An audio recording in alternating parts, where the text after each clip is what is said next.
Good morning to all of you. कल हम लोग पढ़ाए थे graph between voltage and current.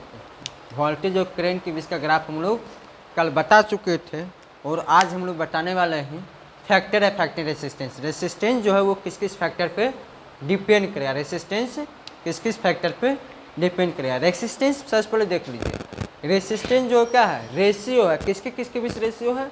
Current और वोल्टेज के बीच रेशियो। किसके किसके बीच? करेंट और वोल्टेज के बीच। मीन्स रेसिस्टेंस बराबर जो होता है वो V बाय आई होता है। तो यहाँ देखिए रेसिस्टेंस बराबर V बाय आई होता है, लेकिन रेसिस्टेंस जो कभी भी वोल्टेज और करेंट पर डिपेंड नहीं करेगा, क्योंकि रेसिस्टेंस जो है वो एक कांस्टेंट क्वांटिटी है। क्या है? कांस्टेंट है। ओम्स लॉ से हम लोग पढ़े थे, potential difference across the conductor is directly proportion to current. कहने मतलब जब भी डायरेक्टली प्रोपोर्शन टू आई लिखते हैं तो यहाँ जब प्रोपोर्शनलिटी का सिंबल हटाते हैं तो एक कांस्टेंट आता है, जिस कांस्टेंट को आर कहते हैं। आर जो है कभी भी चेंज नहीं होगा, चाहे हम लोग वोल्टेज को बढ़ा दें या करेंट को घटा दें, लेकिन आर जो होगा, आर का वैल्यू चेंज नहीं होगा। इसलिए आर जो है कभी भी करेंट और वोल्टेज पर डिपेंड नहीं करेगा। रेसिस्टेंस जो है सिर्फ 4 फैक्टर पर डिपेंड करता है। कितना फैक्टर पर? 4 फैक्टर पर। रेसिस्टेंस कितना फैक्टर पर डिपेंड करेगा? 4 फैक्टर पर। क्या क्या? Length of the conductor. क्या क्या? Length of the conductor. Area of cross sectional, area of cross sectional. Third, nature of the material, nature of the material. और फोर्थ, टेम्परेचर। किस किस फैक्टर पर डिपेंड करेगा? 4 फैक्टर पर। क्या क्या? Length of the conductor, area of cross section, nature of the material, temperature. फिर से बोलिए 4। Length of the conductor, area of cross section, nature of the material, temperature. Length of the conductor पर कैसे depend करेगा देख लीजिए। जैसे ही length को बढ़ाएंगे रेसिस्टेंस भी बढ़ेगा। कहने मतलब रेसिस्टेंस ऑफ द कंडक्टर जो है लेंथ का डायरेक्टली प्रोपोर्शन है। कैसा प्रोपोर्शन है? Directly proportion. Resistance of a conductor is directly proportion to length of the conductor. यदि लेंथ को हम लोग डबल करेंगे तो रेसिस्टेंस भी डबल होगा, और यदि लेंथ को हाफ करेंगे तो रेसिस्टेंस भी हाफ हो जाएगा। सेकेंड चीज एरिया ऑफ क्रॉस सेक्शन का। Area of cross section, area of cross section का इन्वर्सली प्रोपोर्शन होता है। क्या होता है? एरिया ऑफ क्रॉस सेक्शन का इन्वर्सली प्रोपोर्शन 4 फैक्टर पर डिपेंड करता है। पहला, length of the conductor, length of the conductor. दूसरा, area of cross section. Third, nature of the material, nature of the material.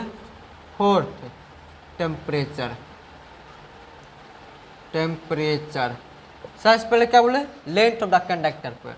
Length of the conductor पर देखिए, resistance is directly proportion to length of the conductor. Resistance क्या होगा?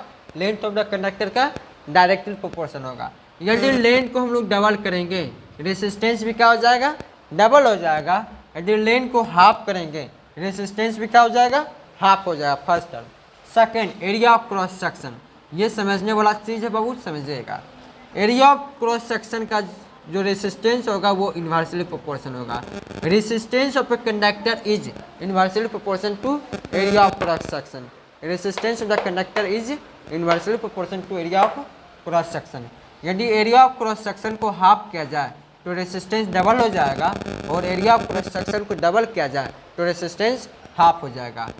कहने मतलब if A is equal to A1/2 तो are जो होगा proportionality हो जाएगा 1/A1/2।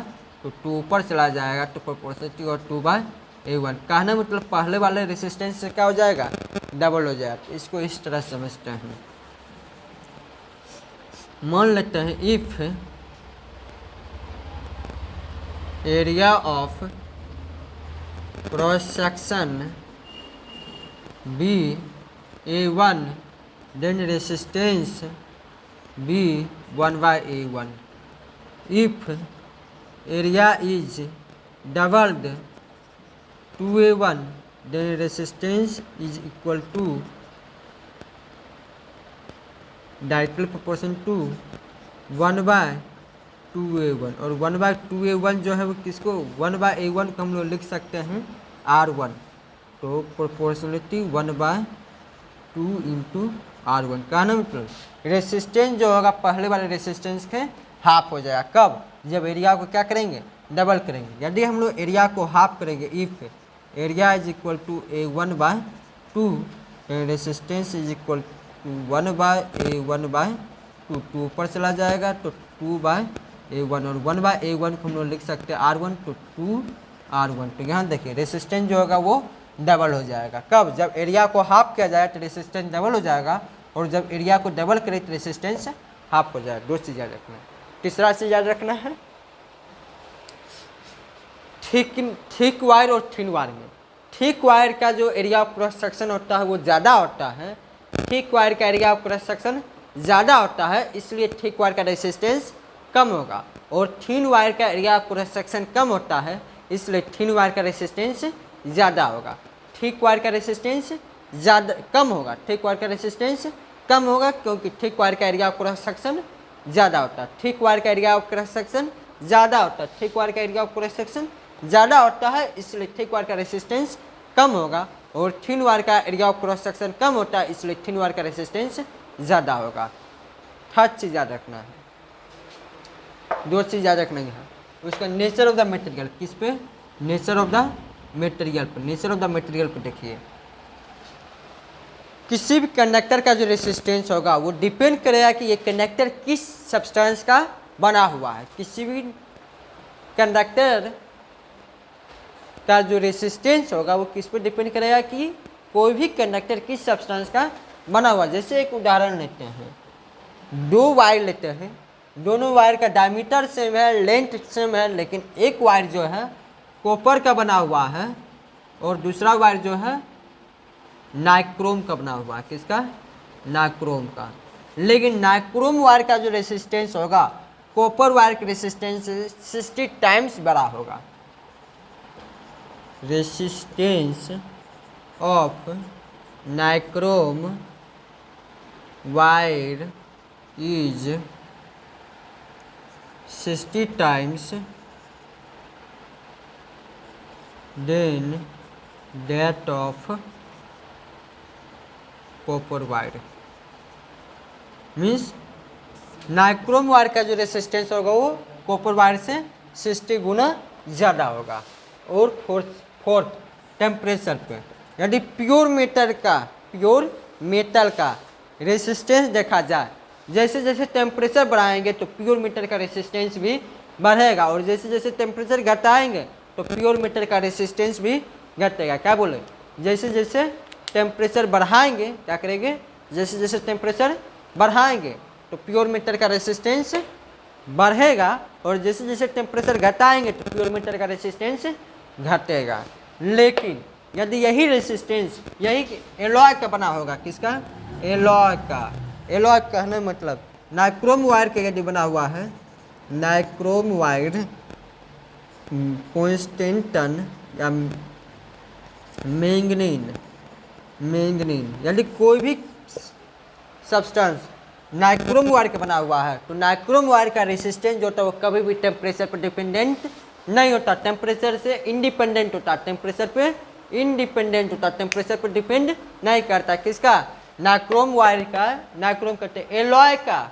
एलॉय जो होता है वो टेम्परेचर से अनएफेक्टेड होता है, टेम्परेचर पर इंडिपेंडेंट होता है, टेम्परेचर पर डिपेंडेंट नहीं होता है।